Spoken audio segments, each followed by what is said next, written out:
Pronto, iniciando a nossa aula. Filosofia, aula de correção e revisão de conteúdo. Aqui nós temos duas perguntas reflexivas da filosofia, que são as perguntas sobre ideia, né? O que você entende por ideia? E a segunda pergunta, como os problemas de linguagem podem interferir na filosofia. Bom, ideia não tem uma resposta universal na filosofia para o que seja ideia. Nós vamos ter várias teorias, várias vertentes filosóficas para responder essa pergunta. Então, essa pergunta eu coloquei realmente para você refletir, porque como não há uma resposta universal, vocês sabem que a filosofia não é aquela resposta correta como a matemática, que 1 mais 1 é igual a 2, né? A filosofia ela nos leva a questionar. Então, nós temos a ideia abordada por Platão, né? O que seria ideia na perspectiva platônica. Nós temos também o que é ideia na perspectiva de David Hume, que nós já estudamos também. E nós também vamos ter ideia relacionada ao conteúdo da filosofia analítica, que é o que nós estamos vendo. Platão falava que ideia é o que está no mundo inteligível, que também é chamado de mundo das ideias, que é aquilo que é verdadeiro, aquilo que não é consumido pelo tempo, aquilo que não envelhece, aquilo que não tem fim. Ou seja, o que é perfeito, que seria o conhecimento verdadeiro. Então, tudo que nós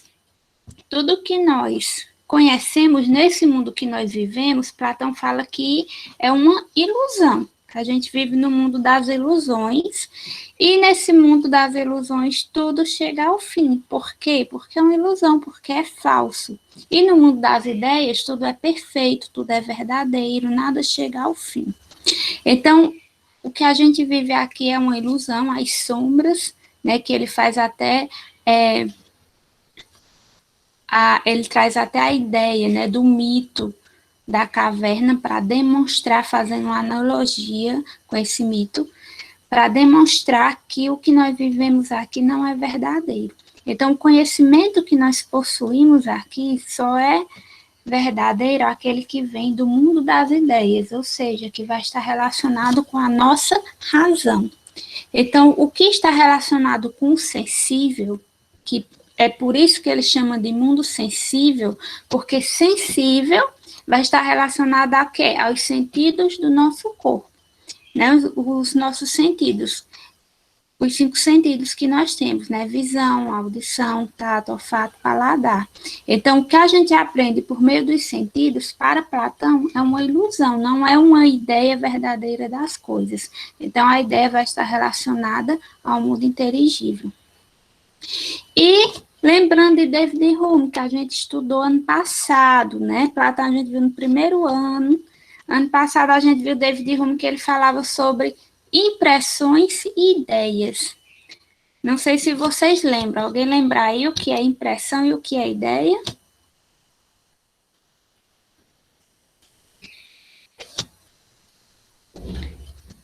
Não? Já esqueceram?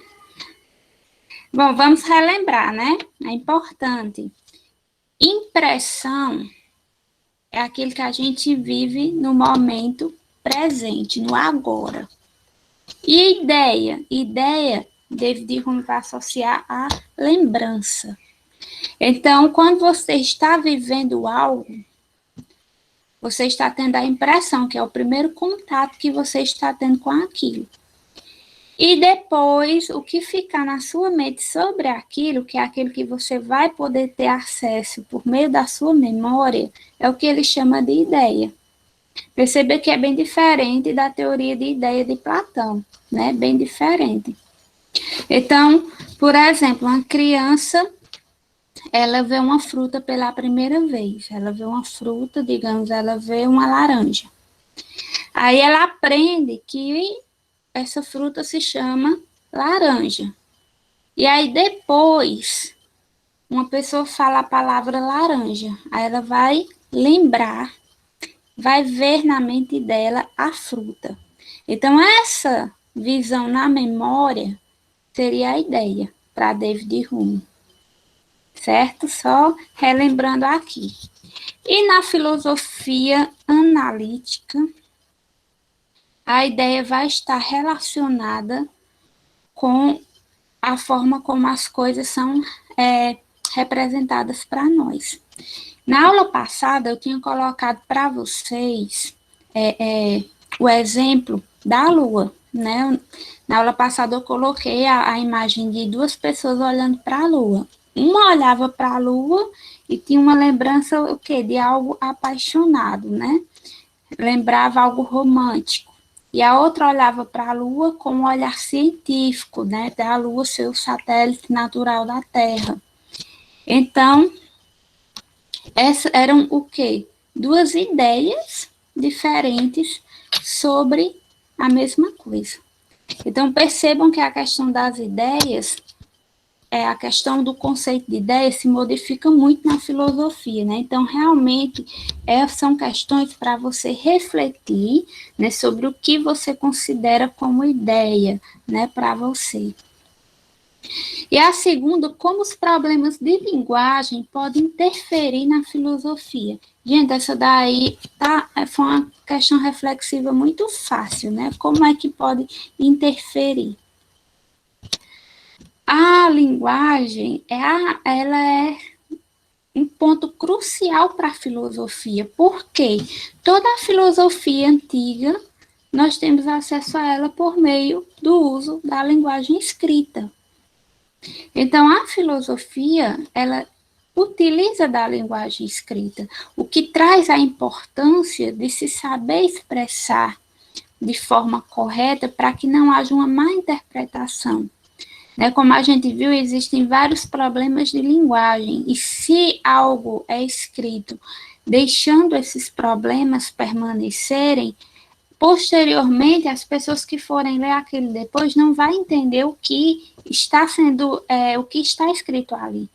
Não vai se chegar à compreensão correta. Muito bem, Tainá. Então, a linguagem, ela é essencial para se compreender o pensamento, as ideias filosóficas que são deixadas pelos grandes filósofos. Né? Então, ela é um ponto muito importante. É claro que seu próprio pensamento, sua própria ação de filosofar é de extrema importância também na filosofia. Porém, é necessário buscar conhecer, né, o que os pensadores já deixaram para a gente anteriormente. E para isso é necessária a linguagem. Até mesmo porque sem a linguagem não existiria filosofia, né? Porque você apenas pensar para si e não expor suas ideias, não expor seus pensamentos, aquilo vai morrer com você e acabou. Né? Então, sem a linguagem, a filosofia não existiria. Ok? Vamos para o próximo slide.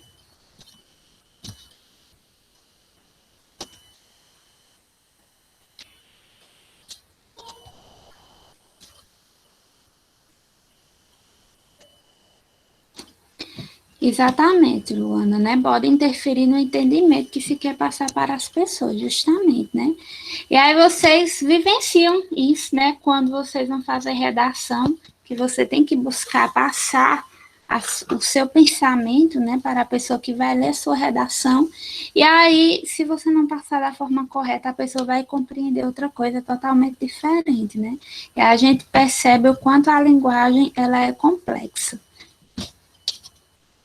Bom, gente, aqui foram questões que eu coloquei, né? Questões de alternativas, baseadas em questões de Enem, para que vocês possam, né, treinar. Eu sempre gosto de colocar questões com alternativas, porque o Enem trabalha dessa forma, né?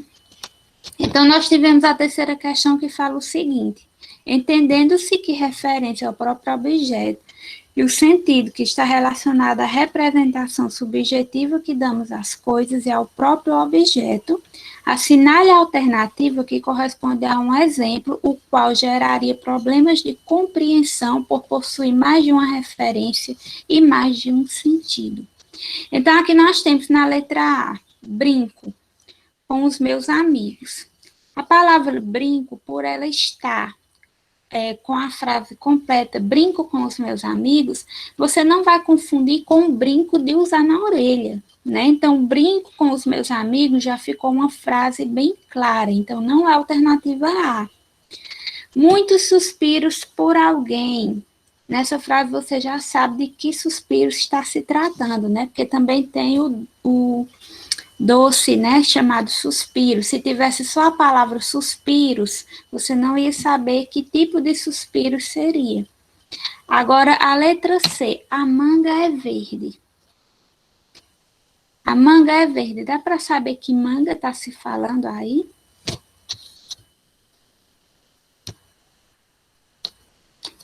Isso, não dá, né? Porque pode ser a manga da camisa, como pode ser a manga fruta, né? Então, aí é o nosso gabarito, letra C.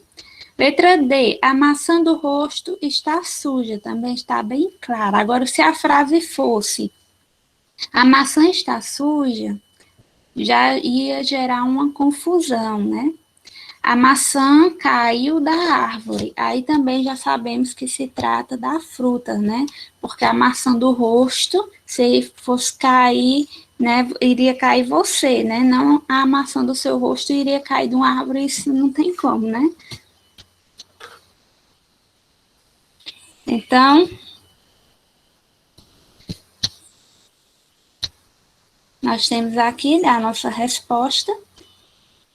Coloquei aqui as imagens, né? A referência ao próprio objeto. Então, nós temos aqui a fruta, a manga é verde.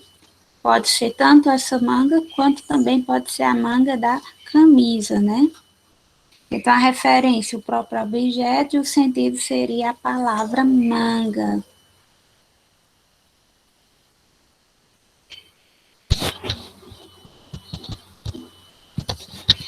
Vocês tiveram dificuldade em responder essa questão, pessoal, da manga? Ou foi simples, conseguiram entender bem? Não tiveram, né? Que bom. Então, é um sinal que estão entendendo o conteúdo. Foi fácil, né? Essa daqui também, né, foi uma questão bem simplesinha, né? Pensador que caracteriza os paradoxos como um problema da filosofia analítica foi quem? Frege. Não, Frege não vai tratar dos paradoxos. Frege ele vai tratar dos problemas de linguagem relacionados à referência e a sentido, não é isso? E nossa resposta letra B, Russell, né? Porque Russell ele vai tratar dos paradoxos. Lembrando que são paradoxos. São aquelas frases que a gente fala que ela vai dar um duplo sentido. Você não consegue chegar a uma conclusão exata, né? Por quê? Porque ela é muito abrangente, você fica sem entender qual é o sentido dela, né? Como a frase que eu falei na aula passada, tudo é mentira. Se tudo é mentira, então a própria frase seria mentira. Se a própria frase é mentira, então quer dizer que tudo é verdade?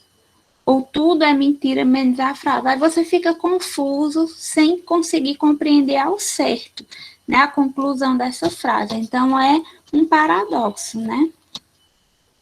Na aula passada, eu não lembro quem foi que deu até o exemplo da frase clássica, né, do Sócrates, né? Eu só sei que nada sei. É um exemplo clássico na filosofia de um paradoxo, né? Eu só sei que nada sei. Como é que você sabe, ao mesmo tempo não sabe, e fica uma certa confusão, né?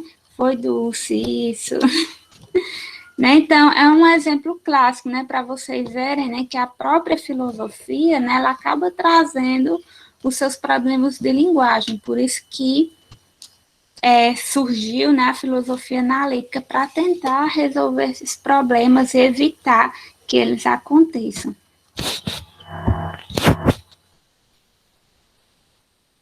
Aqui é a nossa resposta, né, que foi a letra B. Bom, pessoal, encerramos aqui a nossa aula de filosofia com a correção da nossa atividade. Mais alguém aí tem alguma dúvida sobre alguma questão? Eu só vou relembrar aqui com vocês, né, já que eu vou passar uma avaliaçãozinha na próxima semana, sobre Freire ficou bem claro, né, o que é sentido, o que é referência, né, a ideia de Freire ficou bem clara, vocês têm o material da aula passada, podem dar uma revisada, e de Husserl, nós vimos a questão dos paradoxos e também o conhecimento por descrição e o conhecimento por familiaridade, né? Relembrando isso de Husserl. O que seria o conhecimento por descrição? É aquele conhecimento que você lê ou que você escuta alguém falar para você. Ela está descrevendo o conhecimento que ela tem para você. Por exemplo, agora eu estou descrevendo para vocês o conhecimento que eu tenho da filosofia. Porém, o conhecimento por descrição, de acordo com Husserl, ele vai trazer um problema. Que problema é esse?